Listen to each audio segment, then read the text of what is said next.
Stay right there. Don't move.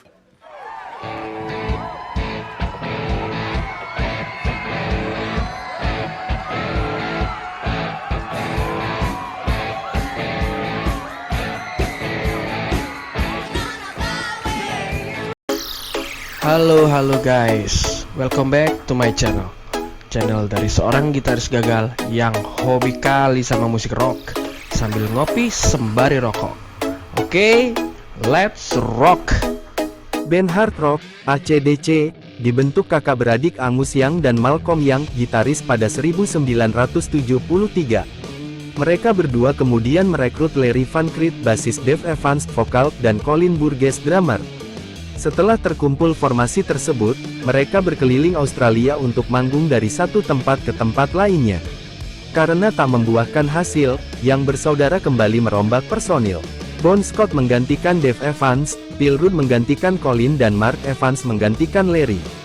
Bersama personil yang baru, mereka berhasil menelurkan diantaranya album perdana, High Voltage, 1974, serta dua materi lainnya, TNT, 1975, dan Dirt Deeds Done Dirty Chap, 1976.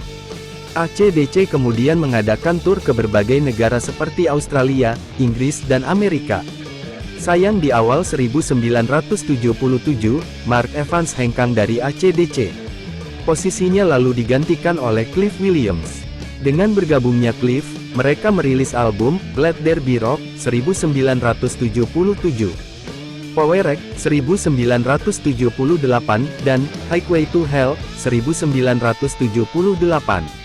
Berita duka menerpa AC/DC karena sang vokalis Bon Scott ditemukan tewas dalam mobil akibat mabuk berat pada 1980.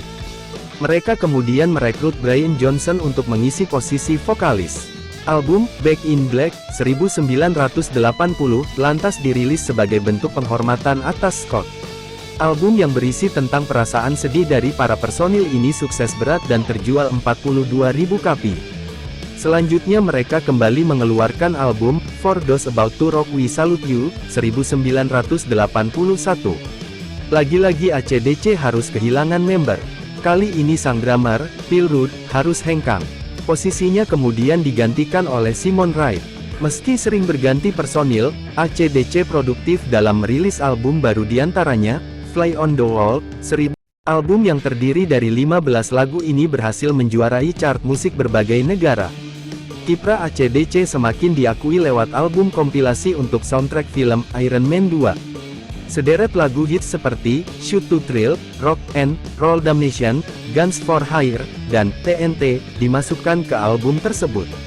Selain itu, mereka juga meraih sejumlah penghargaan diantaranya Best Rock Album dan Highest Selling Album di ARIA Award 2009 untuk Black Eyes, serta Best Hard Rock Performance di Grammy Award 2010. Baret khas AC/DC dan seragam anak sekolah hanyalah sebagian dari alasan mengapa band ini begitu populer di seluruh dunia. Band Skotlandia, yang dibentuk di Australia ini memiliki banyak lagu di banyak film. Dari Iron Man tercinta hingga komedi rock and roll, Jack Black School of Rock, AC/DC tidak pernah gagal untuk menggambarkan badas batin seorang karakter. Tapi budaya pemberontak mereka tidak hanya terhapus pada fashion dan film. Dari tahun 90-an dan seterusnya band ini telah menerima beberapa Grammy, MTV, dan ARIA Award dan nominasi. Tukang listrik mungkin senang memiliki band rock terkenal di dunia yang dinamai menurut nama mereka. Itu benar, nama AC/DC berasal dari istilah kelistrikan, arus bola-balik atau arus searah. Istilah arus bola-balik mengacu pada muatan listrik yang berubah arah, sedangkan arus searah adalah muatan listrik yang mengalir dalam satu arah. Meskipun tidak ada anggota band yang ahli listrik, mereka menemukan bahwa nama itu merupakan representasi yang baik dari energi pertunjukan mereka yang menggetarkan. Anggota pendiri dan gitaris utama band, Angus dan Malcolm Young, serta saudara perempuan mereka Margaret Young, menemukan nama itu di mesin jahit di rumah mereka. Dan kalian bisa membayangkan apa yang terjadi kemudian, seragam anak sekolah khas Angus Young. Margaret yang sedang dalam proses pembuatan kostum band ketika seragam sekolah menempel pada Angus Young. Jadi, jika Anda berpikir bahwa musisi Skotlandia hanya mengenakan seragam, pikirkan lagi. Gitaris putus sekolah pada usia 15 tahun dan sejak itu memperkuat reputasi pemberontak yang apik dan keren di setiap aspek bandnya. Sejak album debut band, High Voltage, pada tahun 1976, AC/DC telah menjual lebih dari 71 juta album di AS album studio ke-7 mereka. Back in Black 1980 adalah album dengan penjualan tertinggi kedua dalam sejarah dengan 45 juta kopi di seluruh dunia. AC/DC dilantik ke dalam Rock dan Roll Hall of Fame pada tahun 2003 oleh pentolan Aerosmith, Steven Tyler. Di penghujung 2014, kabar duka kembali menghampiri AC/DC. Phil Rudd memiliki masalah kriminal. Hal ini sangat mengganggu AC/DC karena di waktu yang bersamaan mereka harus menjalankan tur promo album Rock or Bust. Alhasil, nama Chris Lett kembali dipanggil untuk mengisi kekosongan tersebut selama tur. Masalah kembali datang, kini sang vokalis divonis memiliki masalah dengan pendengarannya. Hal ini terjadi di tengah-tengah tur promosi album terakhir mereka. Panggung terakhir Brian Johnson adalah pada tanggal 28 Februari tahun 2016 di Sprint Center, Kansas City. Merespon masalah tersebut, AC/DC meriliskan laporan penting di mana mereka merekrut Axl Rose Guns N' Roses untuk menjadi vokalis sampai tur album Rock or Bust selesai. Pada bulan Juli tahun 2016, giliran Cliff Williams yang memutuskan untuk pensiun dari AC/DC setelah tur album ini selesai. Panggung terakhir dari Cliff adalah pada tanggal 20 September tahun 2016 di Philadelphia. Hingga kabar terakhir yang beredar, kini AC/DC hanya tersisa 4 personil saja, yaitu Angus Young dan Stevie Young sebagai gitaris, Chris Lett sebagai drummer dan Axl Rose yang akhirnya bergabung secara resmi sebagai vokalis. Malcolm yang sebagai salah satu founder dari AC/DC dikabarkan menderita sebuah penyakit yang cukup parah.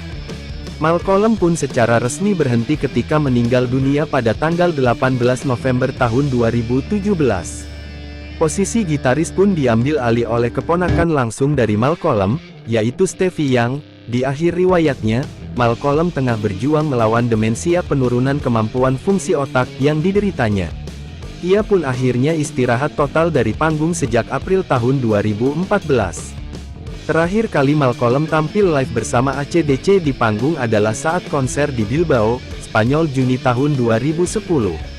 AC/DC juga telah merilis pernyataan resmi lewat situsnya, berisi, "Dalam kesedihan yang mendalam, AC/DC mengumumkan bahwa Malcolm yang telah tiada."